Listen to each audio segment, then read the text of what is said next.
တင်ထားပါအောင်အစိုးရတွေ့တဲ့ခါကြိုးစားရှိစားအောင်ကံကောင်းခြင်းများရောက်လို့လာတော့မှာအဝါရဲ့ချိုးခွေချပြောင်းလဲခြင်းများစွာအသက်ရှိနေသမျှရင်ဆိုင်မို့တွားတဲ့နေ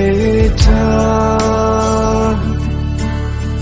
လေကြောင်လို့မဖြစ်ပါမင်းဘဝမှာမင်းကိုယ်တိုင်သာမင်းလားမင်းမဲရှောင်ရမှာ